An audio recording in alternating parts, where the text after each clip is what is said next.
उस दिन अपमानित और प्रताड़ित होने पर भी तुम अपनी अशुभ काली छाया मुझ पर डालने चले आए। सूर्यदेव सावधान! यदि और कुछ कहा तो परिणाम भयानक होगा। राहु जैसे कुटिल और प्रवंचक मित्रों ने तेरी बुद्धि को भ्रष्ट कर दिया है। आज मैं अपनी भयानक कुदृष्टि से तुम्हारे तेज को सदा सदा के लिए खंडित कर दूंगा यदि तुमने मेरे प्रश्न का समाधान नहीं किया। पुत्र कहते हुए मुझे ग्लानि होती है शनि। तुम पुत्र कहलाने के अधिकारी भी नहीं हो। और तुम्हें पिता कहते हुए मेरा मस्तक लज्जा से झुक जाता है। बताओ सूर्यदेव कि मेरी प्रिय माता छाया को तुमने कहां छुपा रखा है?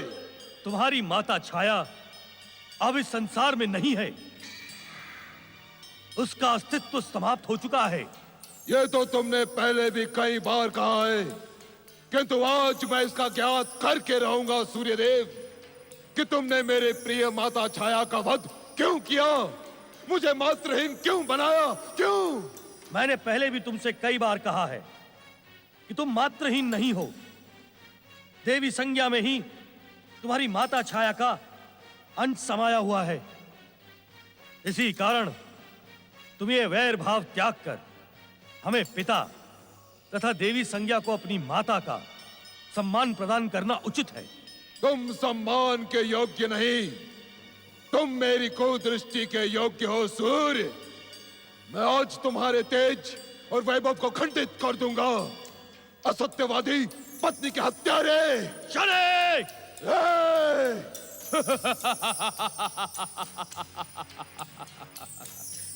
सत्य सदैव विष के समान कड़वा होता है सूर्य। नहीं, यह सत्य नहीं है। छाया की हत्या नहीं हुई है। तो वे कहां हैं? उनका अंश संज्ञा में समा गया है। यह सत्य है। तुम अपने आप को बचाने की चेष्टा कर रहे हो। तुम पत्नी के हत्यारे हो। शनि! पत्नी घाती सूर्य को आज ना छोड़ो शनि। मैं तुम्हारे साथ हूं। राहु, अपनी सीमाओं में रहो, अन्यथा मैं अपने तेज से तुम दोनों को भस्म कर दूंगा।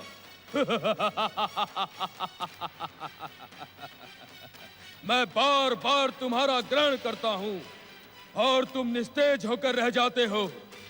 यदि तुम में शक्ति होती तो मुझे पहले ही भस्म कर देते। शनिदेव, ऐसा अवसर बार बार नहीं आता। हम दोनों अपनी शक्ति और कुदृष्टि से आज सूर्य को नष्ट कर विष्णु के संसार में अंधकार ला देंगे। अवश्य राहु। इस दुष्ट प्रवंचक को दंड मिलना उचित ही होगा। शनि!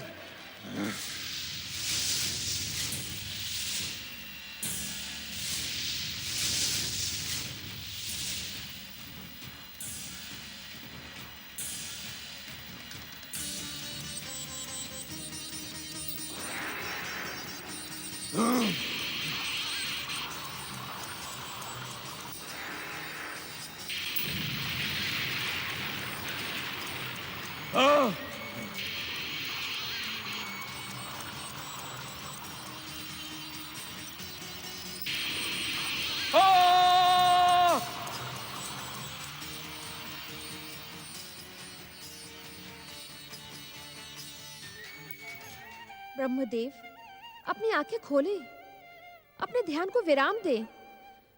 सूर्य और शनि के मध्य चल रही शत्रुता को देखकर मेरे मन में एक के बाद एक प्रश्न उठ रहे हैं। मेरे प्रश्नों का समाधान करें स्वामी।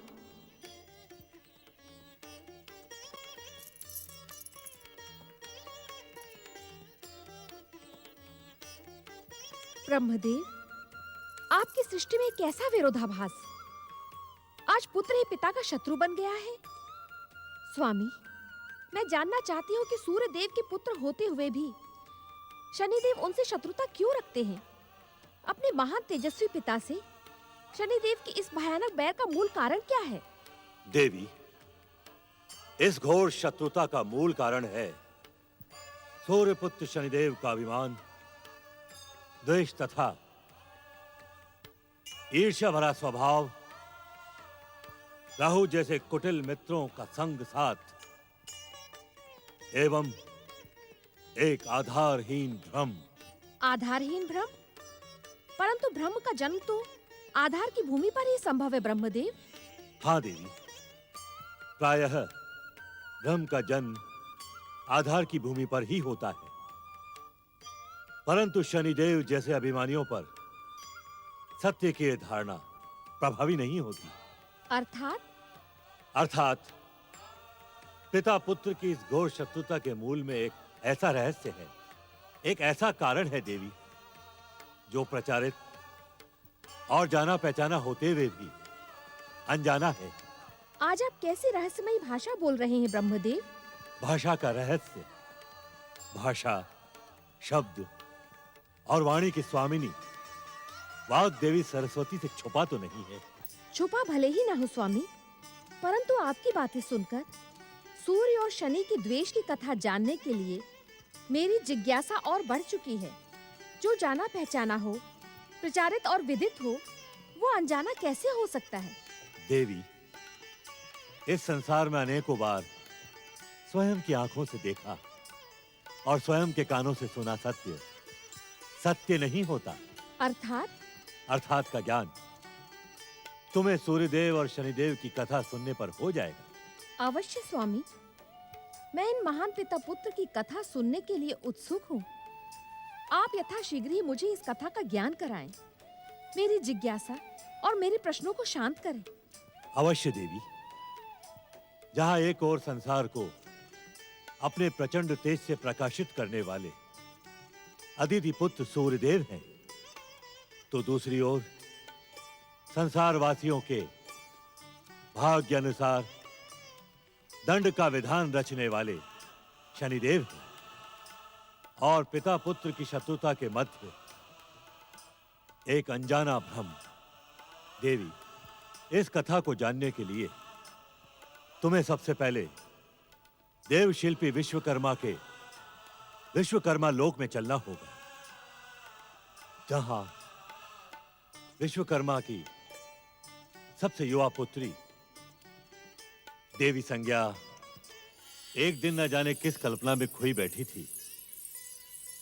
उसी समय उसकी छोटी बहन बृहस्पति ने कक्ष में प्रवेश कर अपनी दीदी संज्ञा की तंद्रा तोड़ने का प्रयास किया।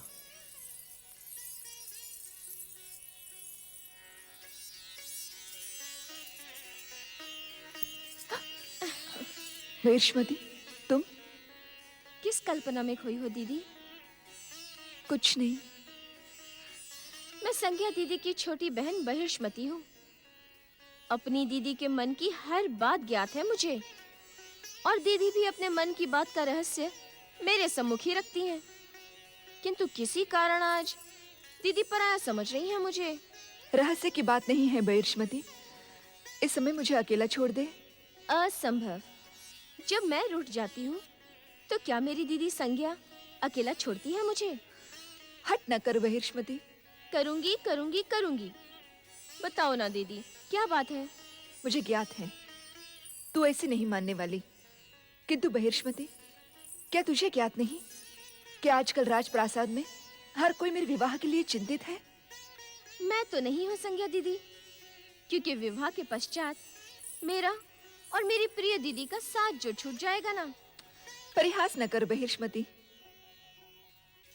इस समय मेरा मन ये सोचकर उद्विग्न है कि वो कौन होगा जिसके साथ मेरे जीवन की डोर बंधेगी। कोई ना कोई तो होगा ही बृहस्पति। किंतु मेरी दीदी का कल्पना पुरुष है कौन? तनिक मुझे भी तो ज्ञात हो। मैं यही सोच रही थी कि मेरा जीवन साथी रूपवान, श्रेष्ठ, तेजस्वी होने के साथ साथ मेरे मन की भावनाओं के प्रति आदर रखने वाला, मुझसे स्नेह करने वाला हो। अरे रे रे रे रे रे रे रे रे, एक साथ इतनी अधिक विशेषताओं वाला पुरुष?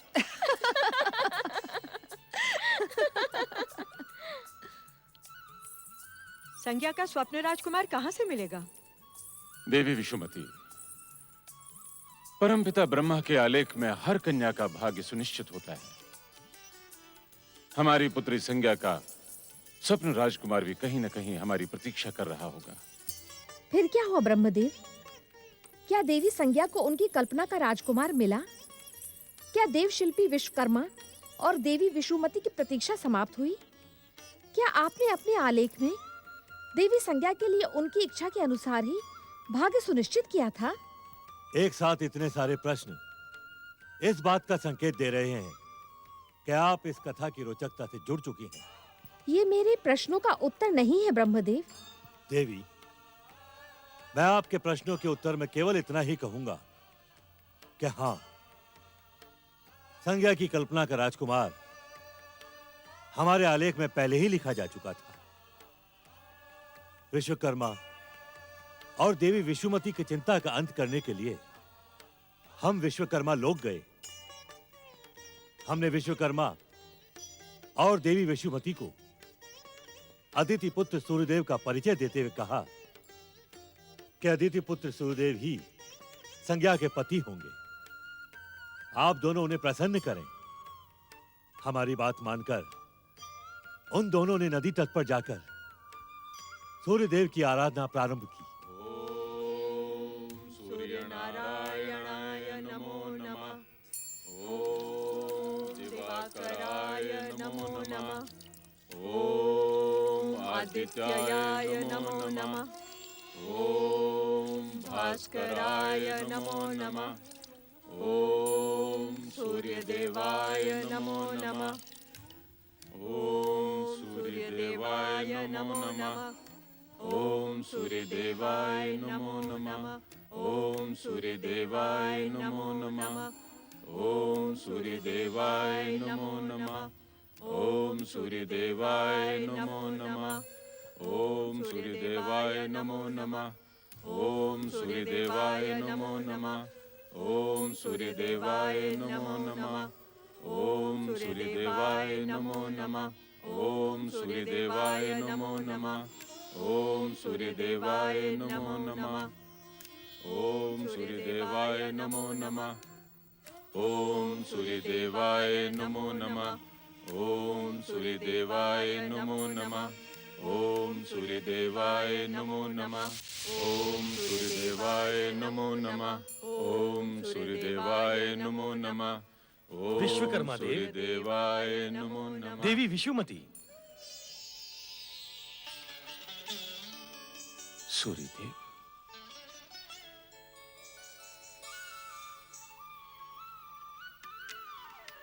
आप दोनों की तपस्या से हम अत्यंत प्रसन्न हैं। अपना इच्छित वरदान मांगे विश्वकर्मा देव। संसार को अपने तेज से प्रकाशित करने वाले सूर्यदेव, परमपिता ब्रह्मा जी के आदेशानुसार हम आपको अपनी ज्येष्ठ पुत्री संज्ञा के वर के रूप में प्राप्त करने के इच्छुक हैं। देवी विशुमती के कथन को सुनकर आप मौन क्यों हो गए सूर्यदेव? अपने विवाह का निर्णय हम स्वयं नहीं कर सकते विश्वकर्मा देव। अर्थात मेरे विवाह का निर्णय मेरे प्रातः स्मरणीय माता पिता ही ले सकते हैं। इसके लिए आपको मेरे आदरणीय पिता महर्षि कश्यप तथा माता देवी अदिति से अनुमति प्राप्त करनी होगी। आपकी अपने माता पिता के प्रति अनन्य भक्ति को देखकर हम धन्य हो गए सूर्यदेव।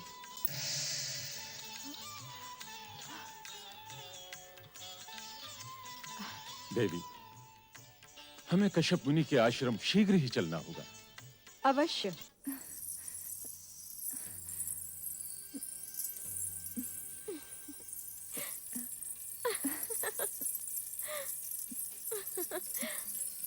अरे अरे अरे, मेरी परम प्रिय दीदी इतनी शीघ्र पराजय कैसे स्वीकार कर सकती है? परिहास न कर बहिर्ष्मति, इस समय मेरा मन खिन्न है।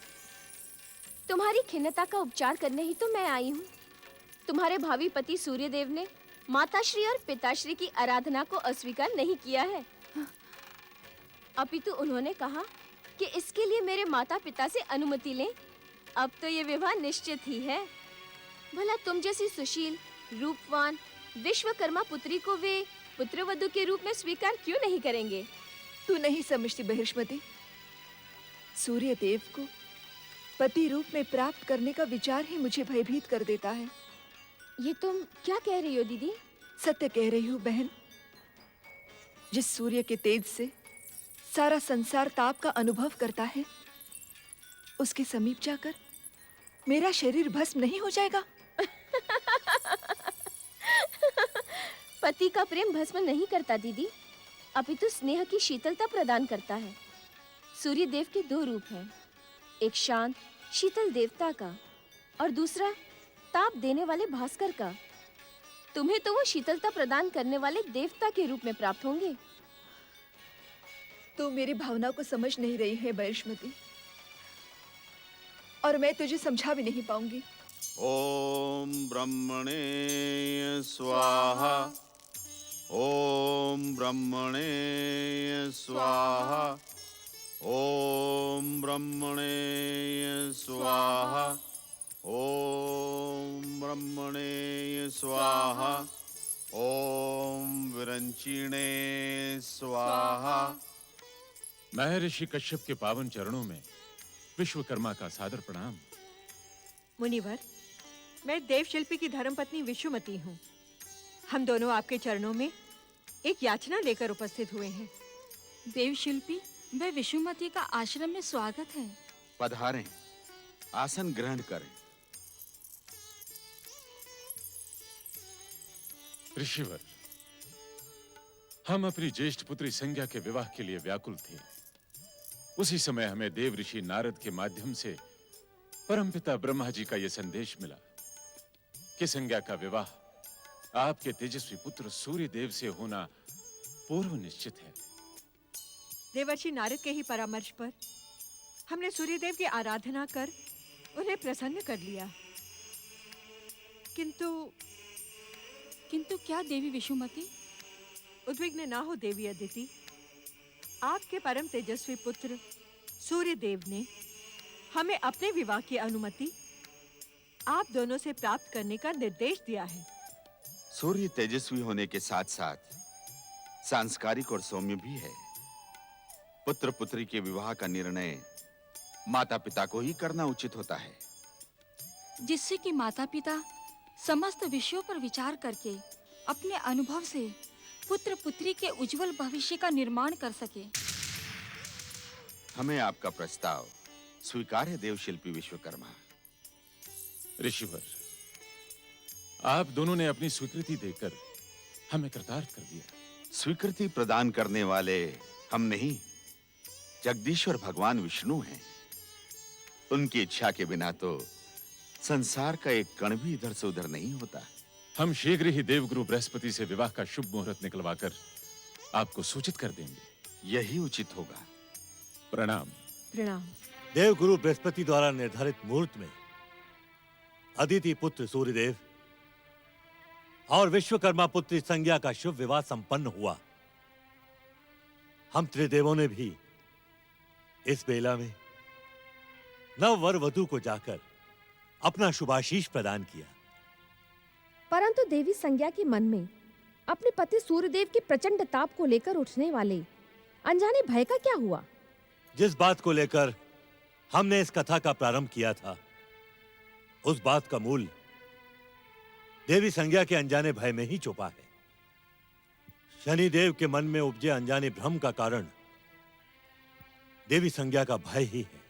अर्थात विवाह समारोह में सूर्यदेव की निकटता पाकर भी देवी संज्ञा के अनजाने भय का अंत नहीं हुआ? नहीं देवी, यदि उस भय का अंत हो जाता तो भविष्य में शनिदेव भी अपने अनजाने भ्रम से दूर रहते। परंतु विवाह की वेला में देवी संज्ञा अपने पति सूर्यदेव की निकटता पाकर भी उस अनजाने भय से भयभीत सूर्यलोक के शयन कक्ष में बैठी सूर्यदेव की प्रतीक्षा कर रही थी।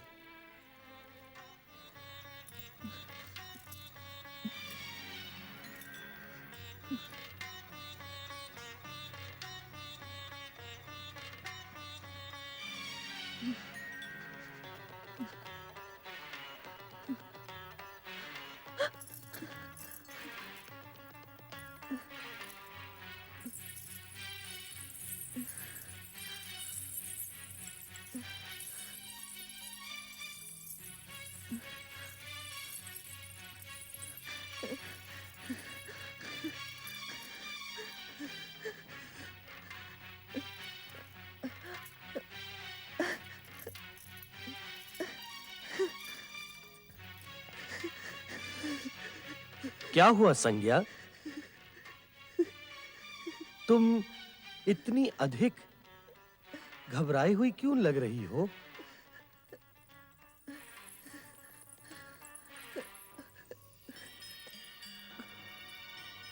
कुछ नहीं स्वामी। कुछ तो है संज्ञा। विवाह की बेला से मैं तुम्हारी घबराहट, उद्विग्नता और गंभीरता का अनुभव कर रहा हूं। क्या तुम हमारे तेज से भयभीत हो? प्रिय, इस समय हम तुम्हारे लिए ताप और अग्निवर्षा करने वाले भास्कर नहीं, अपितु तुम्हारे पति शीतल हृदय सूर्य हैं।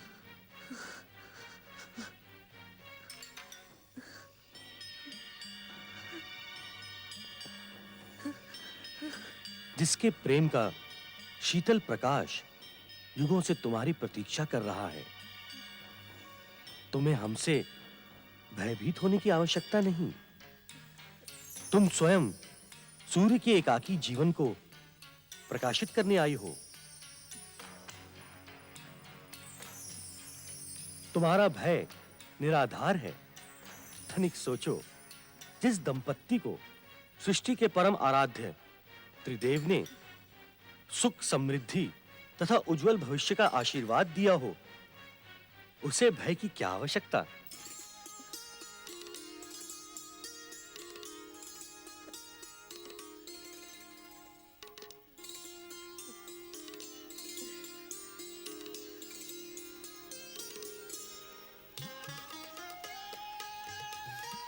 आपकी सृष्टि में कितनी अधिक विचित्रताएं और विडंबनाएं हैं परमपिता ब्रह्मा जी। ओम ब्रह्मणे नमः। नारायण नारायण नारायण ब्रह्मणे नमः। लक्ष्मी नारायण नारायण नमः। ओम ब्रह्मणे नमः। ओम ब्रह्मणे नमः। नारायण नारायण। धर्म की रक्षा करने वाले धर्मराज और प्राणियों के कर्मों का लेखा जोखा रखने वाले चित्रगुप्त इस समय आकाश में बैठकर परमपिता ब्रह्मा जी की आराधना भला क्यों कर रहे हैं?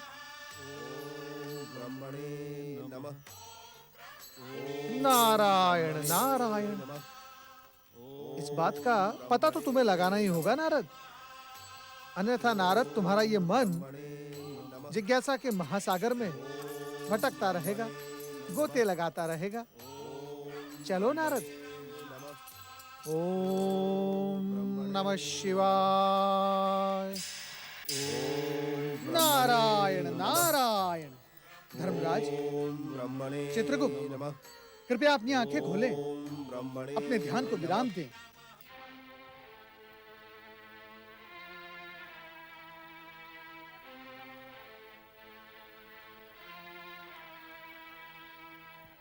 नारायण नारायण।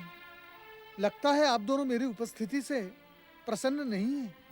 हमारे मन में उठते विचारों को स्वर देकर आपने हमारी सहायता ही की है। आपको इस समय देखकर हम प्रसन्न हो भी कैसे सकते हैं?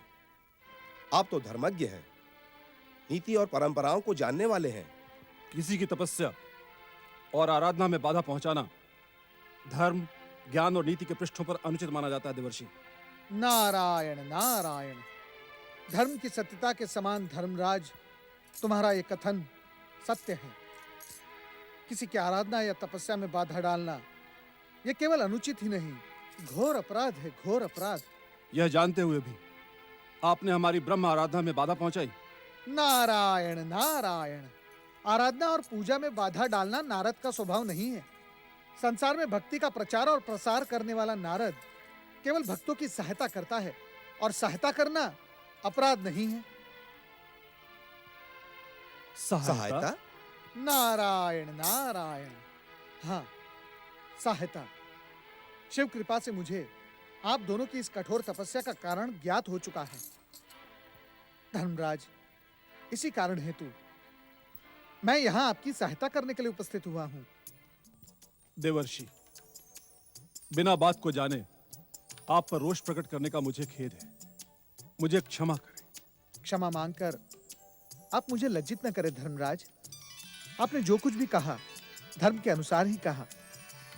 किसी की भी तपस्या या आराधना में भूलकर भी बाधा नहीं डालनी चाहिए। यह सत्य आज के बाद सारे संसार में प्रसारित होगा और पृथ्वीवासी इसका पालन भी करेंगे। देवर्षि, हमारी समस्या बहुत गंभीर है। मैं पहले भी कह चुका हूँ, शिव कृपा से मुझे तुम्हारी समस्या का ज्ञान है। अब इस समय एक क्षण भी व्यर्थ न करें और शीघ्रातिशीघ्र परमपिता ब्रह्मा जी की सेवा में उपस्थित हो जाएं। वे आपकी गंभीर समस्या का समाधान अवश्य करेंगे। देवर्षि, तपस्या और आराधना अधूरी छोड़कर क्या ब्रह्मलोक जाना उचित है? देवर्षि नारद का कथन संदेह और प्रश्नों से परे होता है। ये तो शुभ की इच्छा से सारे संसार का भ्रमण करते हैं और हर किसी की सहायता करते हैं। ब्रह्मलोक जाना उचित होगा, इसीलिए हमें देवर्षि ब्रह्मलोक जाने का मार्ग दिखा रहे हैं। जो आज्ञा देवर्षि। ओम ब्रह्मणे नमः।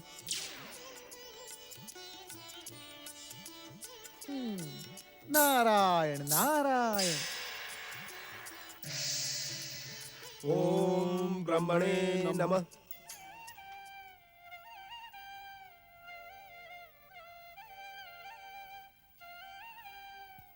हम जानते हैं कि हमारे मानस पुत्र नारद की प्रेरणा पाकर आप दोनों यहां ब्रह्मलोक में पधारे हैं।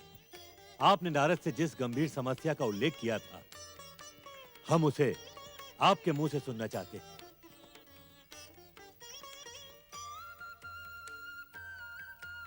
बात यह है परमपिता कि धर्मराज को अपनी बात कहने में संकोच नहीं करना चाहिए। आप निसंकोच कहें, क्या कहना चाहते हैं? हे परमपिता, पृथ्वीलोक के प्राणियों की मृत्यु के पश्चात उनकी आत्माओं को कर्म के अनुरूप फल देने के लिए आपने यमलोक का निर्माण किया और मुझ धर्मराज को यमलोक का प्रशासक बनाया। और मुझे मृत प्राणियों के पिछले जीवन का लेखा जोखा लिखने के लिए नियुक्त किया। पर हमारे पास कोई काम नहीं है। हम काम की प्रतीक्षा ही करते रहते हैं। हाँ ब्रह्मदेव, काम की प्रतीक्षा करते अनेक वर्ष बीत गए, परंतु हमारी प्रतीक्षा का अंत नहीं हुआ। हमारी निष्क्रियता बढ़ती जा रही है। हमारा कर्म सुनिश्चित करें परमपिता। कर्म के प्रति जिस प्रकार निष्ठा भाव प्रकट करते हुए आप दोनों ने हमारी आराधना की और फिर नारद की बात मानकर यहां ब्रह्मलोक में पधारे, इससे हम प्रसन्न हुए। पर धर्म को इस प्रकार व्यग्र होना शोभा नहीं देता। धर्म का मूल है धैर्य और धीरज। सत्यवचन, सत्यवचन परमपिता। परंतु हम पिछले लंबे समय से यमराज के प्रकट होने की बाट जोह रहे थे,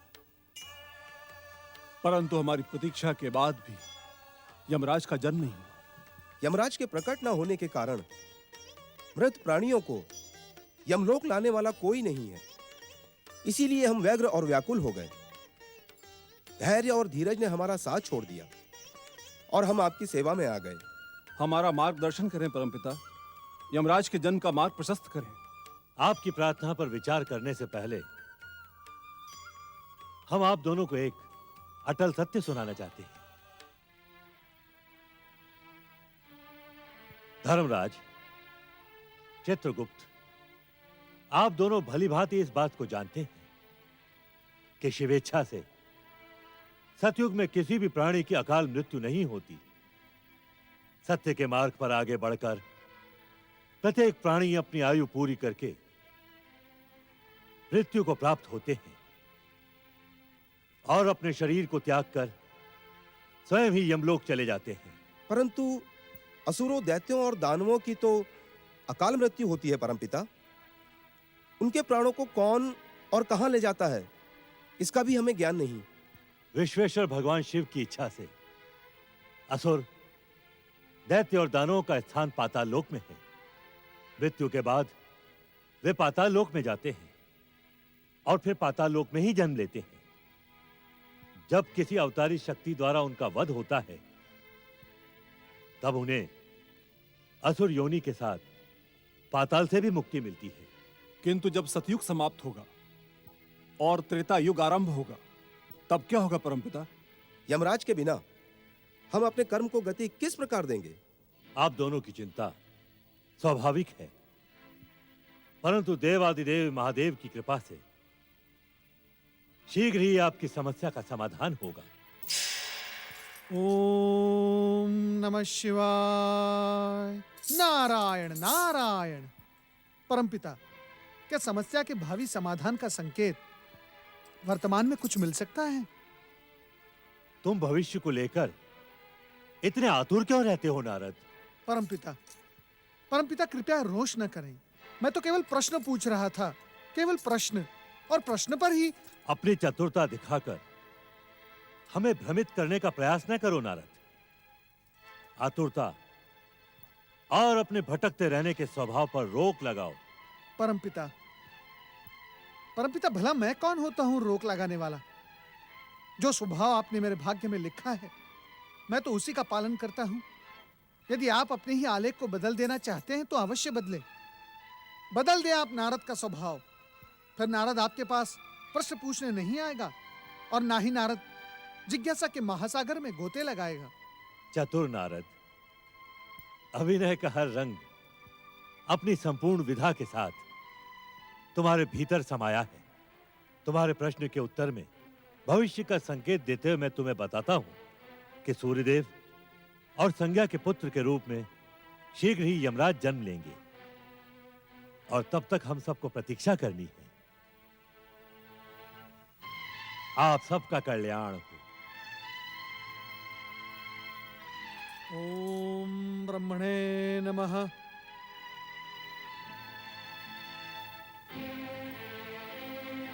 परंतु ब्रह्म वाक्य को संकट में डालने वाला आश्वासन चतुर नारद के कहने पर आपने धर्मराज और चित्रगुप्त को क्यों दिया? ब्रह्म वाक्य तो संसार का सबसे अटल सत्य है और ब्रह्म वाक्य को संकट में डालने का कोई भी आश्वासन हमने किसी को नहीं दिया। ये आप क्या कह रहे हैं ब्रह्मदेव? आपने स्वयं ही तो कहा कि सूर्यदेव और संज्ञा के पुत्र रूप में यमराज शीघ्र ही जन्म लेंगे। इसमें संदेह कैसा? संदेह का कारण तो संज्ञा है ब्रह्मदेव। तेजस्वी सूर्यदेव के प्रति अनजाने भय को मन में पालने वाली संज्ञा क्या विवाह के पश्चात शीघ्र ही अपना सर्वस्व समर्पित करके सूर्यदेव के पुत्रों की माता बन सकेगी? हाँ देवी, अपने अनजाने भय से भयभीत होने पर भी देवी संज्ञा ने अपना सर्वस्व सूर्यदेव को समर्पित कर दिया। क्या सूर्यदेव की निकटता पाके देवी संज्ञा के अनजाने भय का अंत हुआ? उन्हें अपनी भूल का आभास हुआ? नहीं देवी, समय के साथ देवी संज्ञा के मन में उपजा अनजाना भय और अधिक दृढ़ होता चला गया। सत्य को देखकर और सूर्यदेव के शीतल प्रेम की बयार में भीगकर भी संज्ञा इस सत्य को स्वीकार नहीं कर पाई कि सूर्यदेव का शीतल प्रेम उसे ताप नहीं, शीतलता प्रदान करता रहा है। क्या तेजस्वी सूर्यदेव ने अपनी धर्मपत्नी संज्ञा को समझाने का प्रयास नहीं किया? एक बार नहीं, अनेकों बार सूर्यदेव ने देवी संज्ञा को सत्य का पथ दिखाने का प्रयास किया, परंतु जिनके मन में अपने पूज्य के प्रति श्रद्धा का उदय नहीं होता है वे विश्वास से भी दूर हो जाते हैं। दुर्भाग्य से सारे संसार को प्रकाशित करने वाले सूर्यदेव की धर्मपत्नी देवी संज्ञा के साथ भी ऐसा ही हुआ। अपने पति के प्रति आस्था, श्रद्धा और विश्वास के स्थान पर वे उसी अनजाने भय से भयभीत रहती थी। फिर क्या हुआ ब्रह्मदेव? समय के साथ साथ संज्ञा के अनजाने भय का भयानक प्रभाव उसके जन्म लेने वाले बालकों पर पड़ने लगा। संज्ञा भय को जन्म देने वाले यमदेव एवं उसकी जुड़वा बहन यमी की माता बनी। यम और यमी जन्म लेते ही अपने माता पिता की दिव्यता और देवत्व के प्रभाव के कारण युवा हो गए। माता श्री के चरणों में पुत्र यम का प्रणाम।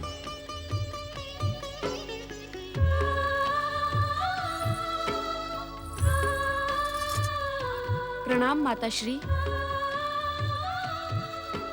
माता, तुम प्रतिदिन किन विचारों में खोई रहती हो? हमने सदा आपको उदास देखा है माता। तुम्हारी उदासी का क्या कारण है माता? क्या हम आपके दुख को ज्ञात करने के योग्य नहीं? क्या तुम्हारे दुख का कारण हम भाई बहन हैं? क्या हमसे कोई अपराध हुआ है माता? सत्य तो ये है कि अपनी माता को प्रसन्न देखने के लिए हम तरस गए हैं। उत्तर दो माता, आपकी अप्रसन्नता का कारण क्या है? उत्तर दो माता, उत्तर दो।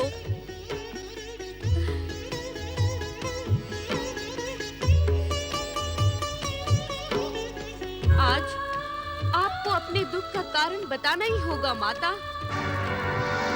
यदि हमसे कोई अपराध हुआ हो माता, तो आप हमें दंड दो। नहीं यमी, नहीं।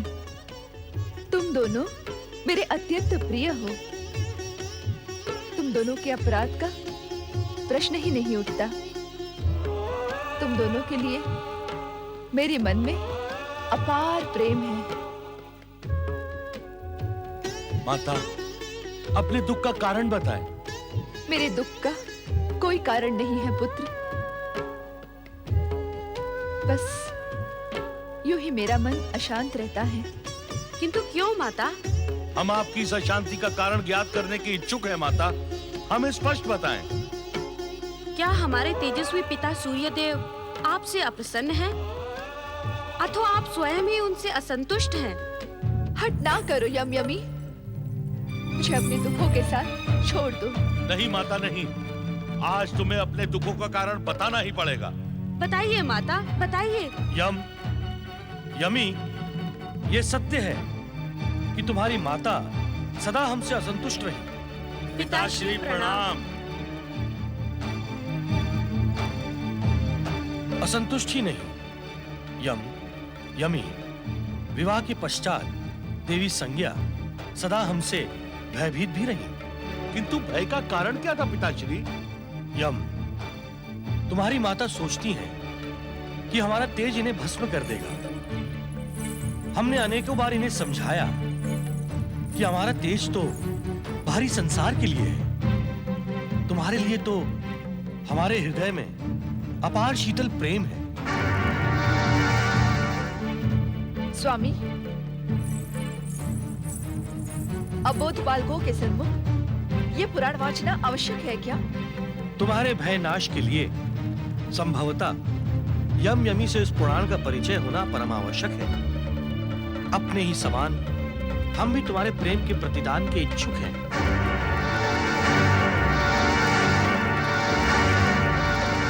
तुमने सदा हमारे प्रेम को ठुकराकर हमें भय और उपेक्षा के साथ ही देखा। तुम ही बताओ यमी, क्या ऐसे वातावरण में जीवन व्यतीत करना संभव है? आप सदा मेरा ही दोष ढूंढते रहे। एक और शाब्दिक सांत्वना दी, किंतु दूसरी ओर अपना तेज बढ़ाकर मुझे भयभीत करते रहे और प्रसन्न होते रहे।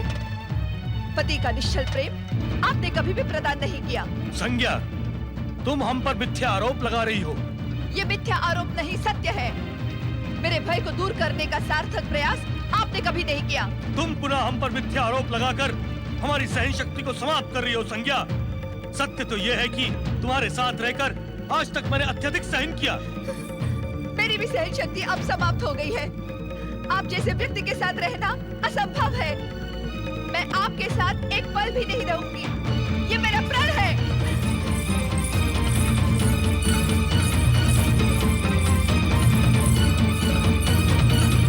माता, माता, माता, रुक जाइए माता, माता, माता, माता, हमें छोड़कर ना जाए माता, माता, माता, माता, हमें छोड़कर ना जाए माता, माता, माता, हमें आपकी स्नेह की आवश्यकता है माता, ना जाइए माता। नहीं, अब मैं लौट कर नहीं आऊंगी। अपनी प्रतिज्ञा के पश्चात मेरा सूर्यलोक लौटना असंभव है। माता, नारायण नारायण। हे परमपिता, आपकी सुंदर सृष्टि में ये क्या हो रहा है? मैं ये क्या देख रहा हूँ? सारे संसार को अपने तेज से प्रकाशित करने वाले तेजस्वी सूर्यदेव के ही परिवार में अंधकार।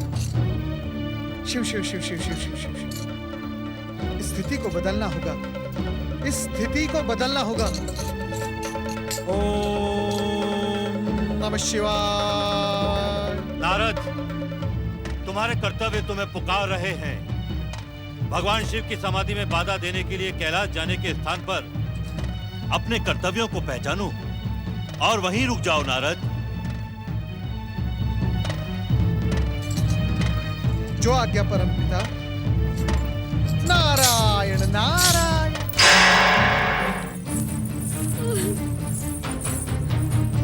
भैया भैया, हमारी माता सूर्यलोक छोड़कर चली गई। अब हम भी यहाँ क्यों रहे? सत्य कह रही हो बहन, सत्य कह रही हो। माता की स्नेह छाया के बिना हमारा भी सूर्यलोक में रहना असंभव है।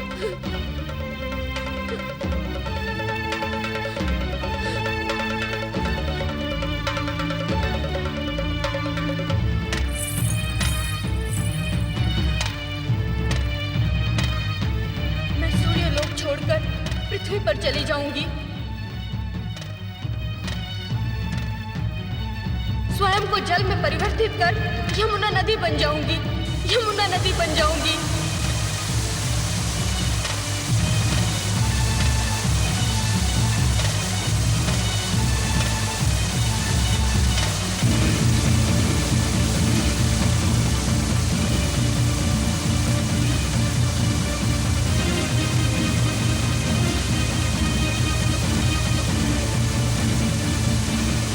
देवी यमी,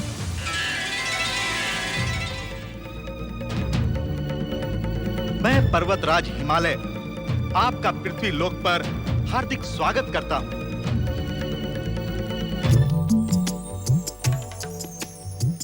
जय हो देवी यमुना तुम्हारी जय हो। जय हो यमुना तुम्हारी जय हो।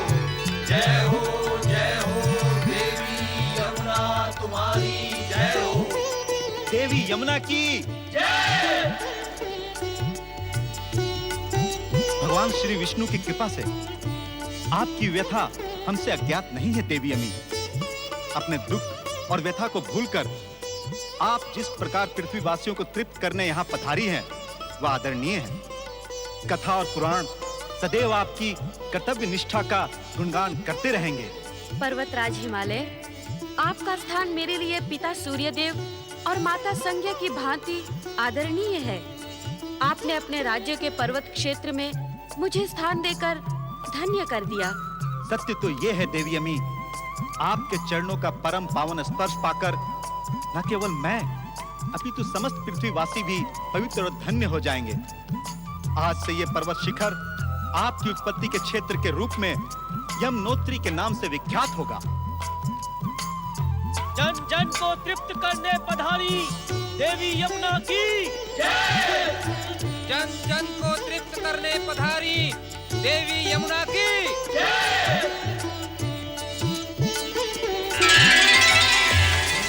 माँ लौट आओ माँ। माँ हमें इस तरह छोड़कर मत जाओ। माँ मत जाओ। माँ लौट आओ माँ। माँ लौट आओ, हमें छोड़कर मत जाओ माँ। माँ लौट आओ माँ। माँ हमें इस तरह छोड़कर मत जाओ। माँ मत जाओ। माँ लौट आओ माँ। माँ लौट आओ, हमें छोड़कर मत जाओ माँ। नारायण नारायण। प्रणाम देव ऋषि। सूर्यपुत्र यमदेव, मेरी बात सुने। अब क्या सुनूं और क्या कहूं देव ऋषि। मेरी आंखों के सामने मेरा सारा परिवार छिन्न भिन्न हो गया। मुझे जन्म देने वाली माता और प्राणों से प्यारी मेरी बहन मुझे छोड़कर चले गए। अब कहने सुनने को कुछ नहीं रह गया देव ऋषि। आप मुझे क्षमा करें। सूर्यपुत्र यमदेव, मुझे तुम्हारे दुख का आभास है, परंतु जिन्हें हम दुख समझते हैं वे वास्तव में हमारे दुख नहीं, विधाता की इच्छा से हमारी परीक्षा होते हैं। संकट और दुख के इस काल में यदि तुम इस प्रकार टूटने लगे तो भविष्य का क्या होगा? भविष्य? भविष्य की क्या बात करते हैं देव ऋषि? जिसका वर्तमान दुख और संकट के अंधकार में डूबा हुआ हो, उसका भविष्य तो ना हो वो अच्छा है। ऐसा न कहें यमदेव, ऐसा न कहें। फिर क्या कहूं देव ऋषि, क्या कहूं? अपनी प्रिय माता और प्राणों से प्यारी बहन को जाते हुए देखकर भी मैं कुछ न कर सका। मुझसे यमी का दुख देखा नहीं जाता देव ऋषि, नहीं देखा जाता। मैं अपने हाथों से अपने जीवन का अंत कर देना चाहता हूं। नारायण नारायण यमदेव, जीवन का अंत कर देने से समस्याओं का अंत तो नहीं होता। जीवन का अंत करके मैं अपनी प्रिय बहन के दुख को तो नहीं देखूंगा देव ऋषि। यमदेव, जीवन का अंत कर देने से ना तो यमी की समस्याओं का अंत होगा, ना ही देवी संज्ञा की समस्याओं का। इसीलिए आपको पुरुषार्थ करना होगा, पुरुषार्थ। नहीं देव ऋषि नहीं, मैं प्रिय यमी के दुखों को देखकर किसी पुरुषार्थ का साहस नहीं कर सकता। यदि मैं यमी के दुखों को परम सुख में बदलने का रहस्य बता दूं तो फिर जो आप कहेंगे मैं वो करूंगा देव ऋषि, मैं वो करूंगा। मुझे शीघ्र ही प्रिय यमी के परम सुख का रहस्य बताएं। द्वापर युग में जगत पालक श्री हरि विष्णु पृथ्वीलोक पर धर्म की संस्थापना के लिए भगवान श्री कृष्ण का अवतार धारण करेंगे। परंतु भगवान श्री कृष्ण के पावन अवतार का मेरी बहन यमी से क्या संबंध? संबंध है यमदेव, संबंध है। श्री कृष्ण अवतार के समय आपकी बहन देवी यमुना का तट श्री कृष्ण की बाल लीलाओं का केंद्र बनेगा। श्री कृष्ण के चरण स्पर्श से वो अपने सारे दुखों को भूल जाएगी और त्रिलोक में उसका मान सम्मान स्थापित होगा। अपनी बहन का सौभाग्य सुनकर मैं प्रसन्न हुआ देव ऋषि। आप धन्य हैं जो इस समय आपने मुझे दुख से उबारने का महान कार्य किया। परंतु मैं आपसे एक प्रश्न पूछना चाहता हूं देव ऋषि। नारायण नारायण, शिव इच्छा से तुम्हारे इस प्रश्न का मुझे ज्ञान है। यमदेव, तुम मुझसे यही पूछना चाहते हो ना कि तुम्हारे देखते देखते तुम्हारी माता और तुम्हारी बहन तुमसे दूर चली गई और तुम्हारे तेजस्वी पिता सूर्यदेव, उन्होंने उन्हें रोकने का प्रयास भी नहीं किया। हाँ देव ऋषि, क्या ये हमारे महान पिता सूर्यदेव का अन्याय नहीं है? नारायण नारायण यमदेव, न्याय अन्याय के विषय में मैं कुछ नहीं जानता, परंतु मैं इतना अवश्य जानता हूं कि हर घटना के बाद एक नई घटना जन्म लेती है। हर रात के बाद नया दिन निकलता है। क्षमा करें देव ऋषि नारद, मैं ज्ञान से भरी आपकी सांकेतिक भाषा को समझने के योग्य नहीं हूं। कृपया करके सरल शब्दों में मेरी शंका का समाधान करें। तुम्हारे परिवार के विघटन के पीछे भविष्य का संकेत है। अर्थात ये यमदेव कि जहां तुम्हारी माता हर ओर से दुखी और निराश होकर भागवत भक्ति के मार्ग पर चल पड़ेगी, वहीं तुम्हारी बहन जनहित और लोक कल्याण से पृथ्वीवासियों को तृप्त करेगी। और मैं?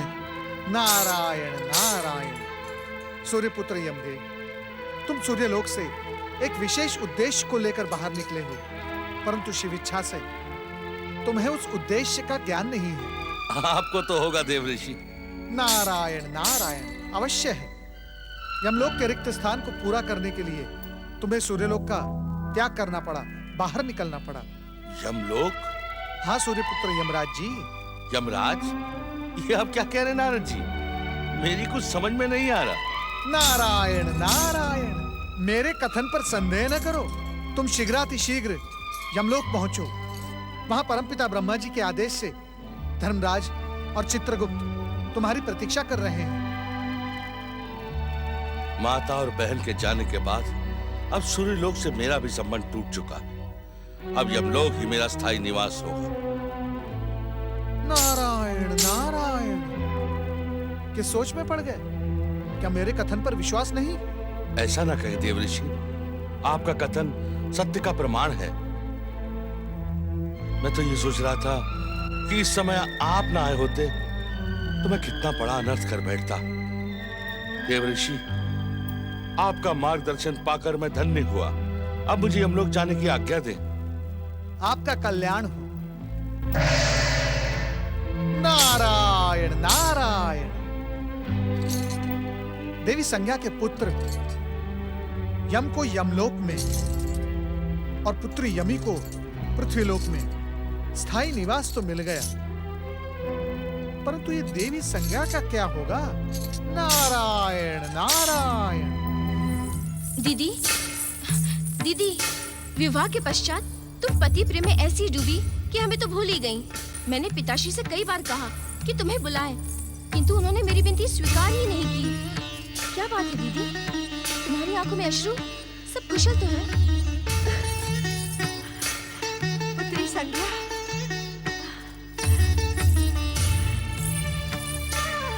कैसी हो पुत्री? विवाह बेला के पश्चात तुम्हें आज देख रही हूँ। क्या तुम अकेली आई हो? मेरे तेजस्वी दामाद सूर्यदेव कहाँ हैं? माता, मैंने सूर्यलोक का सदा सदा के लिए त्याग कर दिया है। संज्ञा,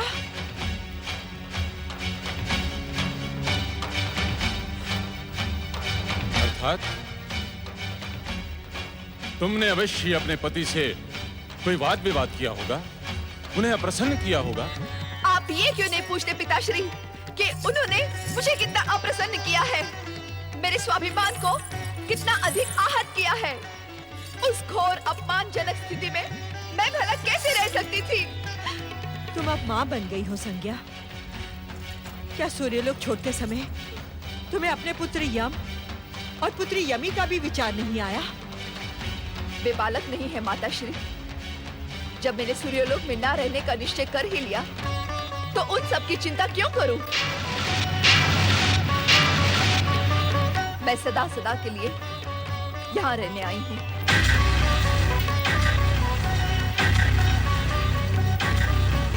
नहीं संज्ञा,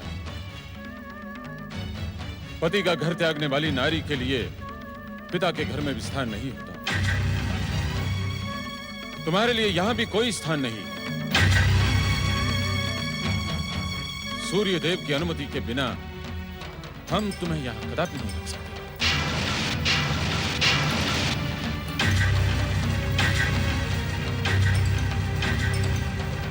इतने अधिक कठोर ना बने पिताश्री।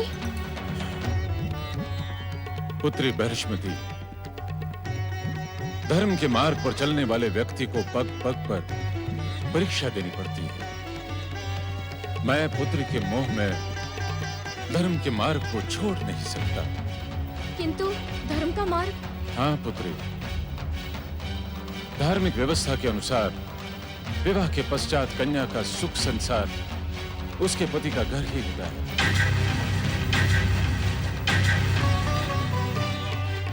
अपनी बहन से कहो कि वो सूर्यलोक लौट जाए और सूर्यदेव से अपने किए की क्षमा याचना करे।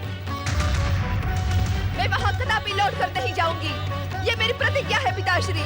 तो पिता के घर में भी तुम्हारे लिए कोई स्थान नहीं है संज्ञा। जैसे तुम आई थी वैसे ही लौट जाओ। हाँ हाँ लौट जाऊंगी। जब पति द्वारा अपमान नहीं सहा तो पिता का क्यों सहूंगी? हाँ। पुत्री संज्ञा, दीदी, संज्ञा का अनादर न करें स्वामी। दीदी को बुला लें पिताश्री। संज्ञा बड़े हठी स्वभाव की है, कुछ अनर्थ न कर ले। जगदीश्वर भगवान विष्णु की इच्छा यदि अनर्थ की ही होगी तो वो भी मुझे स्वीकार है, किंतु मैं अपने धर्म पद से हिग नहीं सकता। मैं विवश हूं मैं।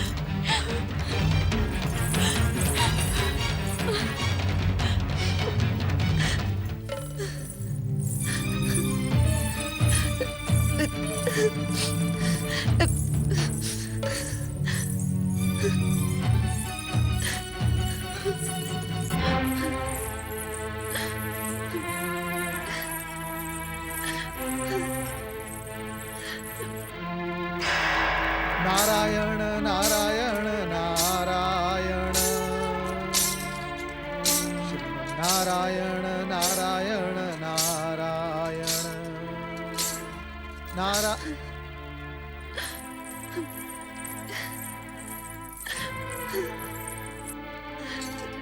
नारायण नारायण। देवी संज्ञा, पति के घर को त्याग कर तुमने उचित नहीं किया। आज भी मुझे वो दिन याद है, तुम्हारे विवाह के दिन। त्रिदेवों के साथ मैंने भी तुम्हें आशीर्वाद दिया था, परंतु आज तुम्हें इस दुर्दशा में देखकर सदा आनंदित रहने वाला ये नारद दुखी हो गया। देवी, दुखी हो गया। देवी संज्ञा, मेरा कर्तव्य मुझे पुकार रहा है। मैं तुम्हारा मार्गदर्शन करूंगा, अवश्य करूंगा, अवश्य करूंगा। ओम नमः शिवाय। नारद, शीघ्र ब्रह्मलोक में उपस्थित हो। परमपिता, जो आज्ञा परमपिता। ओम ब्रह्मणे नमः। नारायण नारायण। परमपिता, परमपिता। कर्तव्यों की पुकार पर तुमने देवी संज्ञा के पास जाने का निश्चय तो कर लिया, पर यह सोचा कि तुम उनका मार्गदर्शन कैसे करोगे? प्रश्न और उत्तर के रस का पान करने वाले नारद, जानते हो तुम इस समय उत्तर क्यों नहीं दे पा रहे हो? परमपिता, नहीं जानता। कृपया मेरा मार्गदर्शन करें। कृपया मुझे बताएं इसका कारण क्या है। इसका कारण है दुख। दुख और क्रोध प्राणी के विवेक को नष्ट कर देते हैं। अपने पति के घर को त्याग करने वाली संज्ञा को देखकर तुम दुखी हो गए। इसी कारण बुद्धि और विवेक ने तुम्हारा साथ छोड़ दिया। तुम्हारी मनोदशा का अनुमान लगाकर इसीलिए हमने तुम्हें संज्ञा के पास जाने से रोका। परमपिता, इस समय देवी संज्ञा को मार्गदर्शन की अत्यंत आवश्यकता है। यदि मैं उनके पास नहीं पहुंचूंगा तो। नारद, तुम्हारा यह प्रश्न भी तुम्हारी दुखी मानसिकता का परिचय दे रहा है। देवी संज्ञा का मार्गदर्शन तुम्हें ही करना है, पर इससे पहले उस सत्य को भी समझना है जिसके कारण देवी संज्ञा ने अपने महान तेजस्वी पति सूर्यदेव का साथ छोड़ दिया। नारायण नारायण। ये क्या रहस्य है परमपिता? अपने मन में उपजे एक अनजाने भय से भयभीत होकर देवी संज्ञा विवाह के पश्चात सूर्यलोक में कभी प्रसन्न नहीं रही। सूर्यदेव निरंतर उन्हें सत्य का ज्ञान कराने का प्रयत्न करते रहे। सूर्यदेव का हर प्रयत्न देवी संज्ञा के मन के भय को और अधिक दृढ़ करता गया। नारायण नारायण। परमपिता, मैं कुछ समझा नहीं। देवी संज्ञा तो परम विदुषी नारी है, भला उनके मन में ये कैसा अनजाना भय? विवाह से पूर्व जब देवी संज्ञा का संबंध सूर्यदेव के साथ हो गया तो उनके मन में अनजाना भय दृढ़ता के साथ बैठ गया कि सूर्यदेव का प्रचंड तेज और अग्निमय लोक उन्हें भी भस्म कर डालेगा। परमपिता, इतने दिनों तक सूर्यलोक में रहने के पश्चात और यमी की माता बन जाने के बाद भी देवी संज्ञा को अपनी भूल का आभास नहीं हुआ? यदि आभास हुआ होता तो देवी संज्ञा सूर्यलोक से बाहर न होती। नारायण नारायण। परमपिता, अब मेरे लिए क्या आज्ञा है? नारद, तुम उन्हें चतुराई से अपने पति के पास लौट जाने का मार्ग दिखाओ और कहो कि इसी में उनकी भलाई है। परंतु देवी संज्ञा ने मेरी बात नहीं मानी तो? तुमने प्रयास से पहले ही अपनी पराजय को स्वीकार करके इस बात का संकेत दे दिया है कि तुम्हारी सफलता संदेहजनक है। अब तो तुम्हें प्रयास करने से भी सफलता नहीं मिलेगी। ये आप क्या कह रहे हैं परमपिता? वही जो विधि का विधान और भविष्य का संकेत है। तो क्या मेरा प्रयास व्यर्थ है? नारद, सच्चे मन से किया गया प्रयास कभी व्यर्थ नहीं होता। तुम प्रयास अवश्य करो, किंतु परिणाम शिव चरणों में समर्पित कर दो। और हाँ, यदि देवी संज्ञा न माने तो उन्हें भागवत भक्ति का मार्ग अवश्य दिखाना। भागवत भक्ति का मार्ग? हाँ नारद, विवाह के पश्चात कन्या का भविष्य एवं कर्तव्य अपने पति के कुल के साथ जुड़ जाता है। सूर्यदेव का कुल सृष्टि के प्रथम दिन से ही देव देवेश्वर भगवान नारायण की भागवत भक्ति के साथ आनंदित रहा है। इसलिए संज्ञा को भागवत भक्ति का मार्ग दिखाना ही उचित होगा। नारायण नारायण। जो आज्ञा परमपिता। परमपिता, अपने इस पुत्र नारद को आज्ञा दें।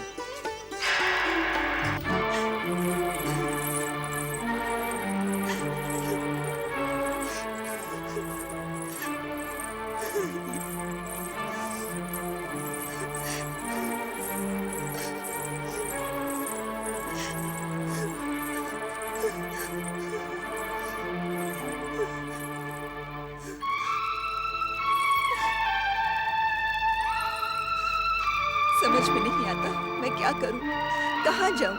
क्या अपने अपमान और तिरस्कार का विरोध करना अनुचित है? सूर्यदेव ने मुझे कभी प्रेम नहीं दिया, सदा अपनी तेजस्विता का बड़प्पन दिखाते रहे। मैंने विरोध किया तो मेरे पिता ने भी मेरा साथ छोड़ दिया। नारायण नारायण। प्रणाम देवर्षि नारद। मैं तो तुम्हें तुम्हारे तेजस्वी और महान पति के पुनर्मिलन का आशीर्वाद दूंगा देवी। मेरे सौभाग्य, मेरे मंगल और मेरे कल्याण का आशीर्वाद आप क्यों नहीं देते देवर्षि? नारायण नारायण। देवी संज्ञा वो इसलिए कि पति से दूर रहकर किसी भी स्त्री का सौभाग्य जाग नहीं सकता और पति से दूर रहने वाली नारी का मंगल हो ही नहीं सकता। इसीलिए देवी संज्ञा, विवाह के पश्चात नारी का स्वर्ग पति का घर ही होता है।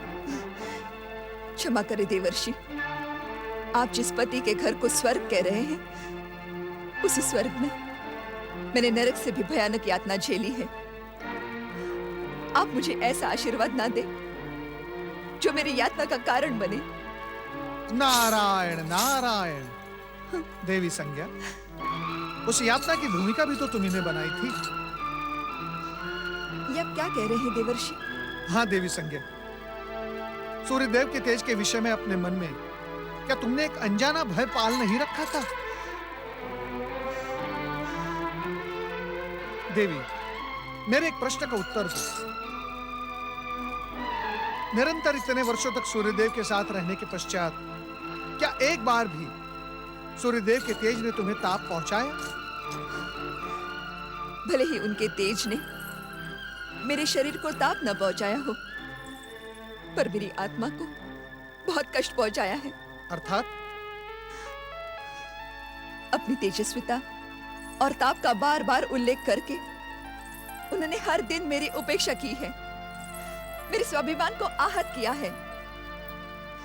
पत्नी पति की अर्धांगिनी होती है, पर सूर्यलोक में मेरी स्थिति तो एक दासी से भी निम्न थी। मैंने सूर्यदेव से विवाह किया है, कोई पाप या अपराध नहीं किया है जिसका दंड मैं हर दिन भुगतती रहूं। नारायण नारायण। देवी संज्ञा, यदि मैं ये कहूं कि उन्हें ऐसा करने के लिए तुमने ही प्रेरित किया था, तब क्या कहोगे तुम? ये असत्य है, मिथ्या आरोप है ये। मैंने कभी सूर्यदेव को अभिमानी हो जाने के लिए प्रेरित नहीं किया। मैं तो उनका शीतल प्रेम चाहती थी, पर प्रेम के स्थान पर सदा मुझे अपमान और उपेक्षा मिली। हर बात पर मुझे नीचा और हीन बताने का प्रयास किया गया। देवी संज्ञा, कुछ भी कहने की आवश्यकता नहीं है देवर्षि। मैं आप सबकी स्थिति जानती हूँ और इस स्थिति के कारण आपने मुझ पर यह मिथ्या आरोप लगाया है। ये आप क्या कह रही हैं देवी संज्ञा? चकित न हो देवर्षि, मैं जानती हूँ सूर्यदेव के तेज के बिना इस संसार की कल्पना नहीं की जा सकती, और इसी कारण आप सब मुझे अपमानित कर रहे हैं। आप सबको भय है कि यदि सूर्यदेव रुष्ट हो गए तो इस संसार में अंधकार छा जाएगा। पर देवर्षि, प्रकाश की रक्षा के लिए अंधकार का सहारा, ये अन्याय है देवर्षि, घोर अन्याय। शिव शिव शिव शिव शिव शिव। देवी, ये आपका भ्रम है। एक स्तर तक आपकी बात उचित है कि इस संसार में सूर्यदेव के बिना प्रकाश की कल्पना की ही नहीं जा सकती, परंतु केवल एक स्तर तक। केवल एक स्तर तक नहीं देवर्षि, ये बात पूरी तरह सच है।